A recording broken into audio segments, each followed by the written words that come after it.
everybody. John Brenkus here with another edition of Sideporch, where we try to give you the latest, greatest information on COVID-19. Today, we have a very special guest, Father Becket from St. Procopius, right outside of Chicago. Father Becket, thank you so much for joining us. You're welcome.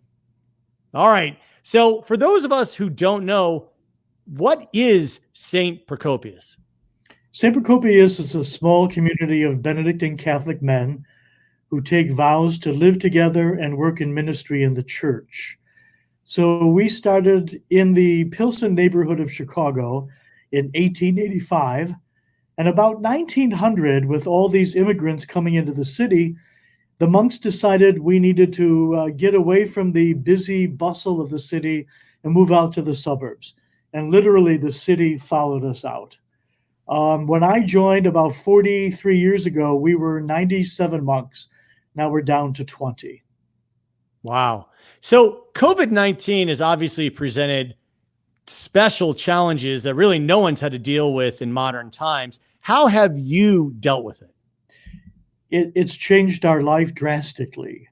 About the middle of March, when everything started to explode and this disease just was running rampant, I texted the abbot, who was giving a retreat in Iowa about the second week of March. And I said, you need to come home now. We need to close our doors. We need to empty the holy water font. We need to do social distancing with our monks. We need to start looking at masks. We need to start taking care of our guys. And it was really important. And I think that rush to protect ourselves saved us. There's no cases of COVID-19 in our community at all.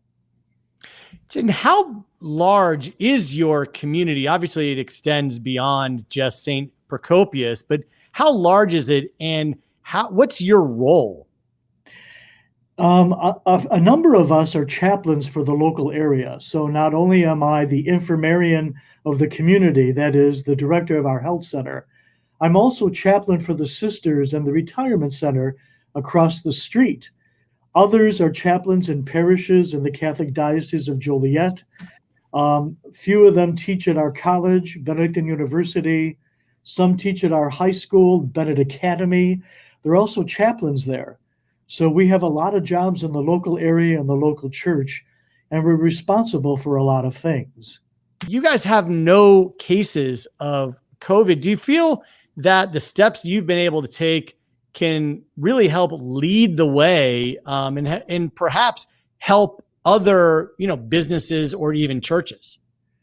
Well, this is what I'm learning. And I work with a daily RN, APN, and a primary physician.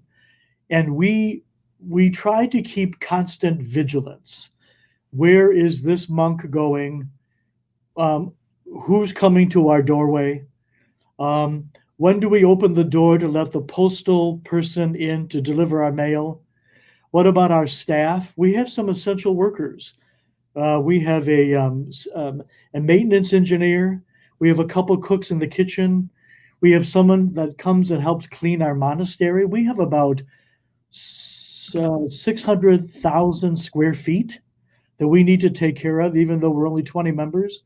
We have a large abbey church. We all have individual rooms. And my nurse and I have to keep constant vigilance about, are they wearing a mask? Are they keeping back from interacting with the guys? Are they eating by themselves and not coming through the food line? That's a daily, weekly discussion that we have to have. And it's changed my role as infirmarian, the administrator of the infirmary in the health center. What do you feel maybe in the last week or so is something that has surprised you about the developments with COVID-19? It may have to do with some of our guys. It's kind of affect a little bit of our pathologies. People are either coming to depend on us more and more in the infirmary, or but some of the hypochondriacs has made them more hypo. Or with some of the scrupulous people, it's increased a few more scruples. On one hand, it can be good because they're like, oh, I'm not going to touch that, or I'll stay back from you. But at the same time, it's also heightened some anxiety with some of the members of the community. And that's the big surprise that I've discovered.